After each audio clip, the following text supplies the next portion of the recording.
ఓం నమో వెంకటేశాయ. శ్రీ వెంకటేశ్వర భక్తి ఛానల్ నిర్వహిస్తున్న ఏ గానమో ఇది ఏ రాగమో కార్యక్రమానికి స్వాగతం.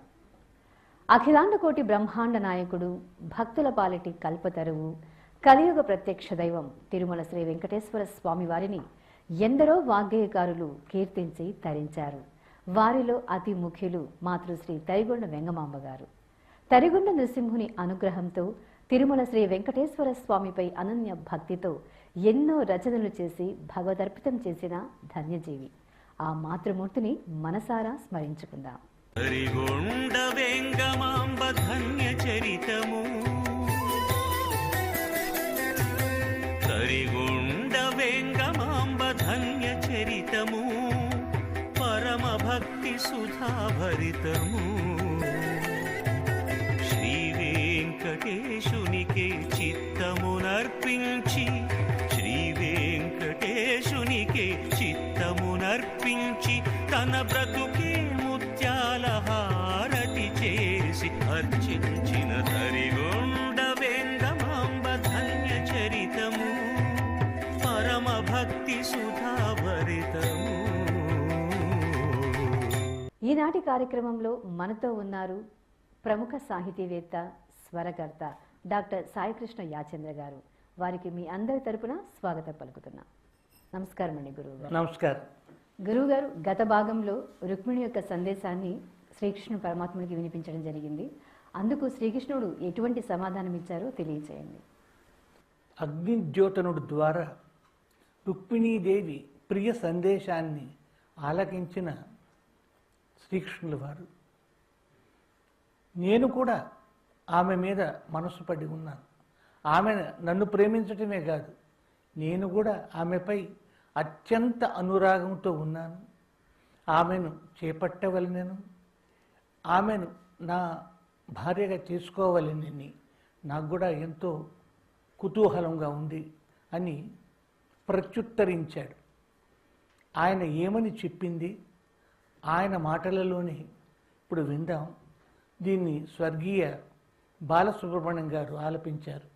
శ్రీకృష్ణ పాత్రకి వారు ఆలపించడం జరిగింది.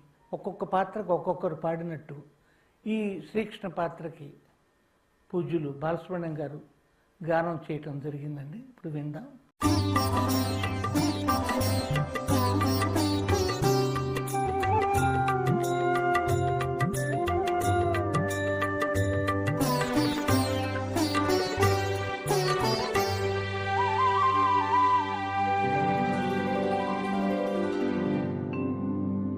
తనయందుగల రక్తి తన పద భక్తి,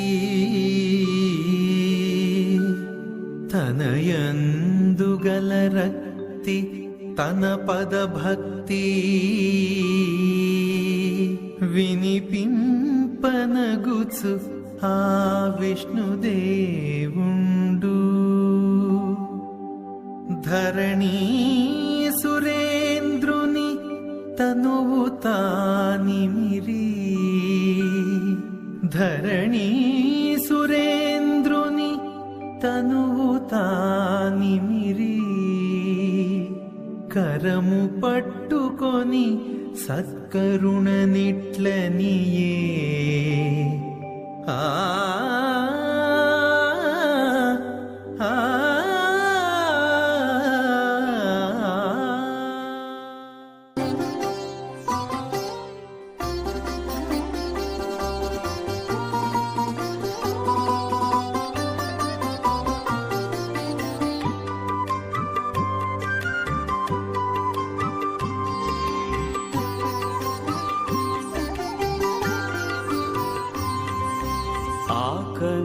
కన్యకామణియందు మోహంబు నాకును కలదు, ఆ కన్యకామణియందు మోహంబు నాకును కలదు, చిన్నది అయిన మొదలు నాయందు మది నిల్పి నను నెరనమ్మి ఆయుధుముఖియుండుటది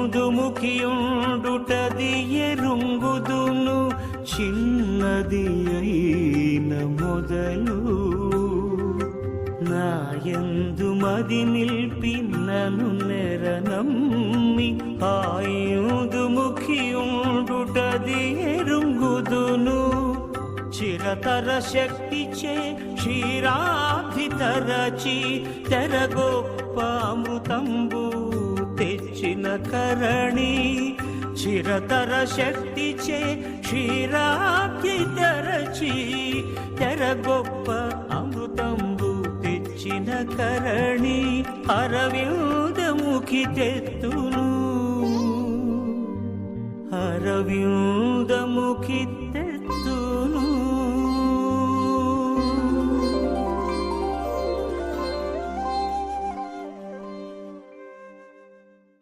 మీరు ఏ రాగంలో స్వరపరిచారో తెలియజేయండి. సూత్రధారి పాత్రకి మన గరిమెళ్ళ బాలకృష్ణ ప్రసాద్ గారి అబ్బాయి అనిల్ కుమార్ గారు పాడటం జరిగింది.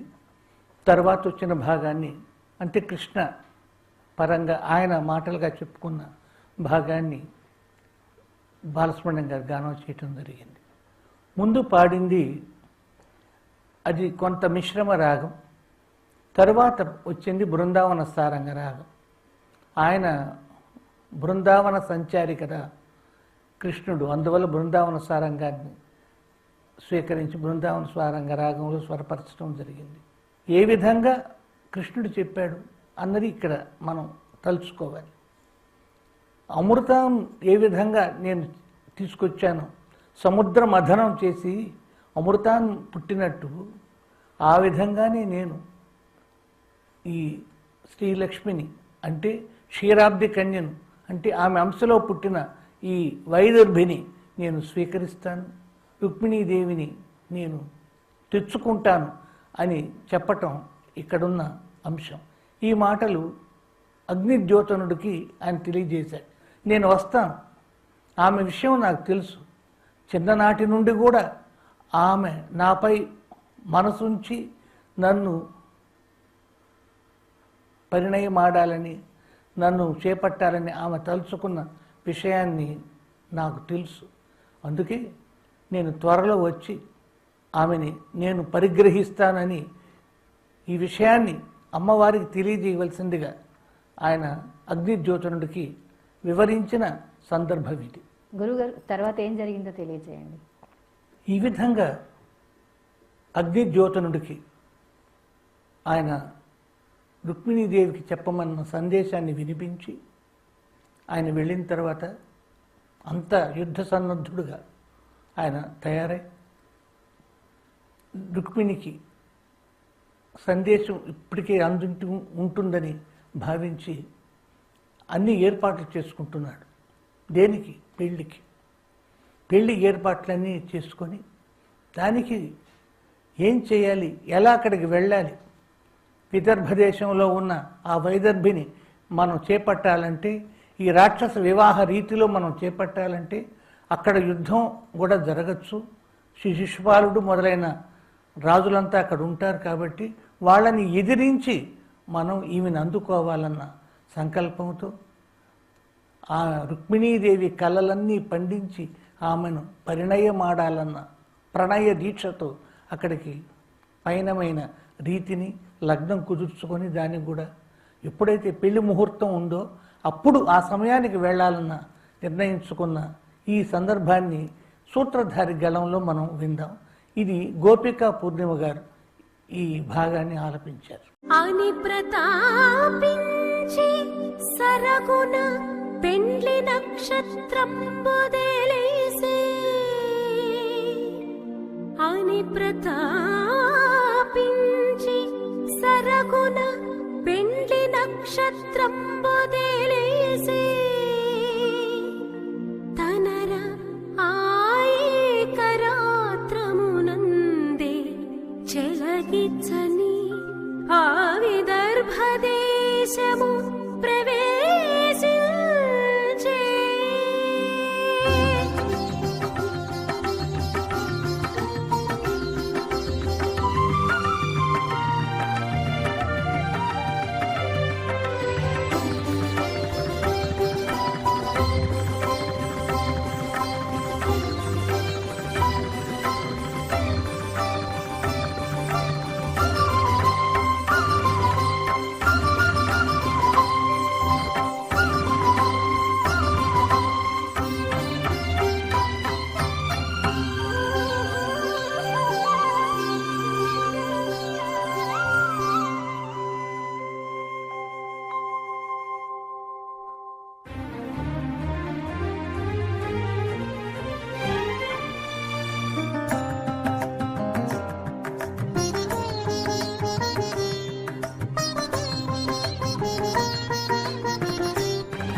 శిశుపాలుండు అందువచ్చుటయు ఆ శౌరి రానందుకు ఆరాటపడుచు ఆ శిశుపాలుండు అందువచ్చుటయు ఆ శౌరి రానందుకు ఆరాటపడుచు కలకంఠి రుక్మిణి కన్నీరు నించి తలచేనిట్లని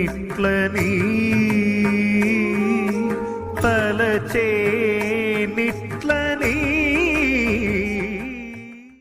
గురువుగారు, ప్రతి సంఘటనను ఒక దృశ్య రూపకంగా గోచరించేలా మీరు స్వరకల్పన చేయడం నిజంగా చాలా అద్భుతంగా ఉందండి.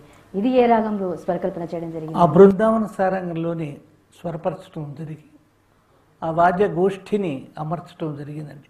అంటే కృష్ణుడు ఆయన సైన్యంతో ఆయన బృందం అంతా కలిసి ఈ రుక్మిణీదేవి పట్టణానికి అరుదించే సందర్భం. వారందరూ పయనమయ్యారు. మంచి రోజు అన్నీ చూసుకొని అక్కడ కూడా పెళ్లి జరుగుతుందన్న విషయాన్ని కూడా గ్రహించి ఇక్కడి నుంచి బయలుదేరారు. కానీ కృష్ణుడు బయలుదేరిన విషయం రుక్మిణికి తెలియదు. అగ్నిజ్యోతుడు వెళ్ళాడు, ఆమెకి ఇట్లా జరిగిందని చెప్పాడు, అంత సరే.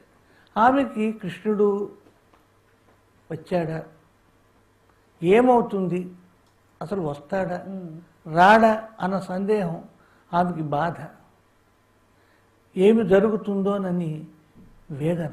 ఈ సందర్భాన్ని పురస్కరించుకున్న ఈ ఖండిక మనం రుక్మిణీదేవి పాత్ర ద్వారా విందాం.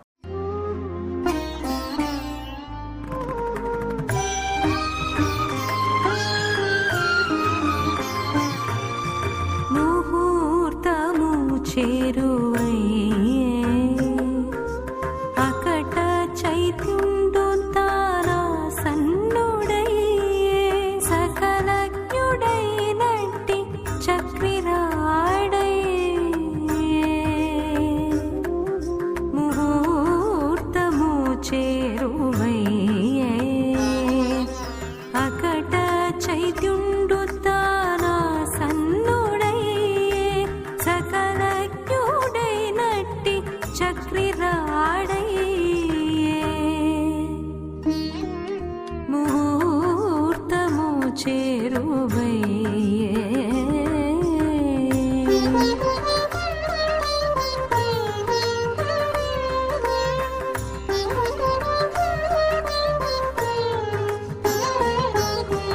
నా భాగ్యమిట్టిదో నగధరు చేర ఆభూసురుండు తానరిగెనో లేదో. నా భాగ్యమిట్టిదో నగధరు చేర ఆభూసురుండు తానరిగెనో లేదో. విభునికి పని విన్నవించనో లేదు, విభునికి పని విన్నవించనో లేదు.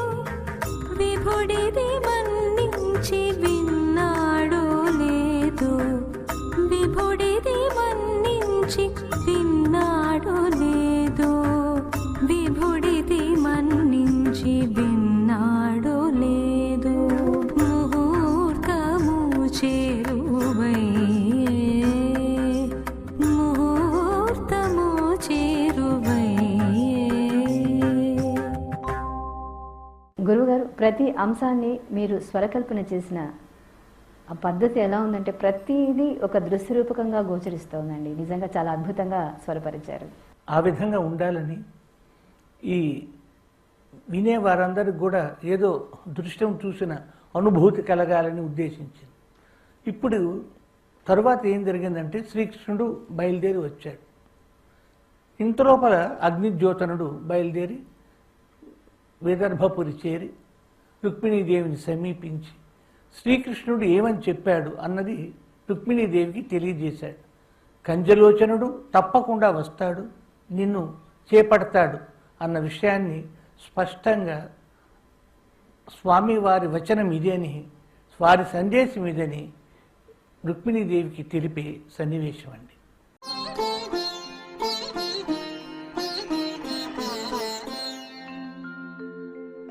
ఈ రీతి హరిరా చూచుకొని ఆ రుక్మిణీ దేవి అన్నియు మరచి తనకెదురుగా రాగా ఈ రీతి హరిరాకకు ఎదురు చూచుకొని ఆ రుక్మిణీ దేవి అన్నియు మరచి తనకెదురుగా రాగా ధరణీసురుండు కనకాంగిని క్షించి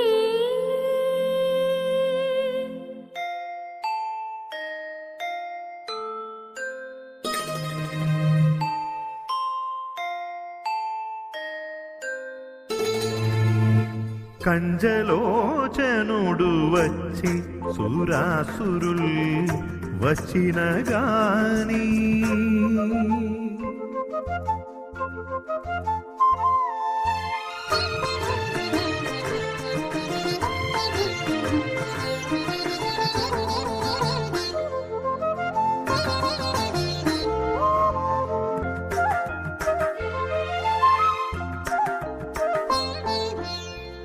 కంజలోచనుడు వచ్చే సురాసురుల్ వచ్చిన గాని చెచ్చెర పోదోలి చేకొను నిన్ను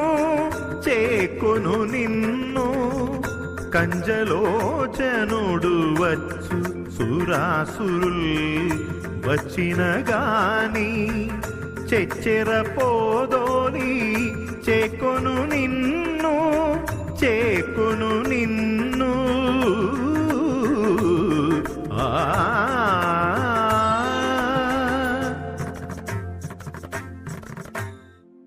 గురువుగారు చెప్పండి. ఏ విధంగా కృష్ణుడు చెప్పాడు అన్న విషయం ఇక్కడ ఎదురు చూచే రుక్మిణికి లేదమ్మా, కృష్ణుడు తప్పకుండా వచ్చి నిన్ను చేపడతాడు. ఈ మాటే కృష్ణవచనం, ఇదే కృష్ణుని ప్రతిజ్ఞ, ఇదే కృష్ణుని మనోభావం అని తెలియజేసే ఈ ఖండిక మధుబాలకృష్ణ గళంలో విన్నాం. ఏ రాగం అండి? ఆభోగి రాగం ఆధారంగా చేసుకుని స్వరపరిచిన ఈ ఖండిక అండి. మధుబాలకృష్ణ గారు పాడారు. ఇది ఎక్కడ వచ్చినా కూడా అగ్నిజ్యోతనుడు పాత్రకి మధుబాలకృష్ణ పాడటం జరిగింది. కృష్ణుడు పాత్రకి బాలసుబ్రహ్మణ్యం గారు పాడినట్టు ఒక్కొక్క పాత్రకి ఒక్కొక్క గళం ఉంటే సూత్రధారులుగా వచ్చేవాళ్ళు మాత్రం వివిధ గళాలలో వివిధ గాయని గాయకులు ఆలపించటం ఈ రూపకంలో జరిగిందండి. రూపకంలో ప్రధాన పాత్ర శ్రీకృష్ణ వారిది. అలాగే మీరు ఎంచుకున్న గాయకులు కూడా చాలా గొప్ప గాయకుడిని ఆ పాత్రకి మీరు ఈ భాగవత భాగంలో ఈ రుక్మిణీ కళ్యాణాన్ని ఏ విధంగా చిత్రీకరిస్తే ఎలా ఉంటుంది అన్న భావనతో రుక్మిణీ కళ్యాణ ఘట్టాన్ని ఈ దశమ స్కందం నుంచి స్వీకరించి కుదించి అందంగా భావం అంతా చెడకుండా చెప్పేదానికి చేసిన ప్రయత్నం ఈ రుక్మిణీ కళ్యాణం ఘట్టం అండి. ఇది తిరుమల తిరుపతి దేవస్థానం వారి పక్షాన సీడీ రూపంగా కూడా విడుదలైందండి.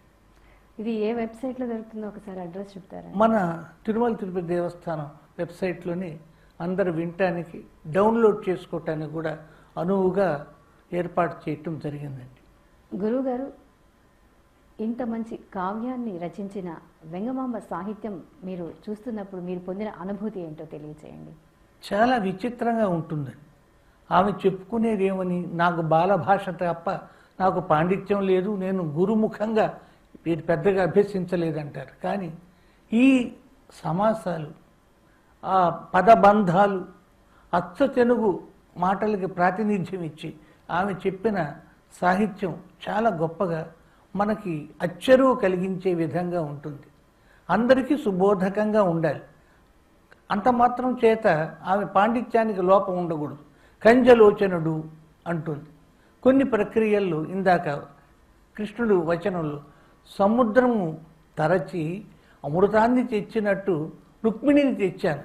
ఇక్కడ చిన్న ఇది ఏంటంటే క్షీరాబ్ధి కన్యక కూడా సముద్రంలోంచి పుట్టిందే కదా, దాన్ని ఆ విషయాన్ని స్పృశిస్తూ అంతర్గతంగా ఆ భావాన్ని ఉంచుకొని ఈ విధంగా వివరించటం, విశదీకరించటం ఆమె ప్రత్యేక దృక్పథానికి, ఆమె దర్శన శక్తికి తార్కాణంగా, ప్రతీకలుగా నిలుస్తాయండి. గురువుగారు, ఇంతటి మంచి కావ్యాన్ని విని ఆనందించే భాగ్యాన్ని కలిగించినందుకు మీకు మా ప్రేక్షకులందరి తరపున కృతజ్ఞత తెలియజేస్తున్నామండి. నమస్కారం అండి. ఈ విధంగా అందరికీ చేరే విధంగా ఈ రుక్మిణీ కళ్యాణం, ఈ ఏ గానము ఏ రాగము శీర్షికతో మనం వినిపించటం కూడా నా అదృష్టంగా నేను భావిస్తున్నాను. ఓం నమో వెంకటేశాయ. చూశారు కదండి, ఏ గానము ఇది ఏ రాగము ఈ కార్యక్రమంలో ఆసక్తికరంగా వినసొంపుగా సాగే రుక్మిణీ కళ్యాణంలోని కొన్ని అంశాలను వింటున్నాం కదా. తరువాయి భాగంలో మరికొన్ని అంశాలతో మీ ముందుంటాం. ఓం నమో వెంకటేశాయ.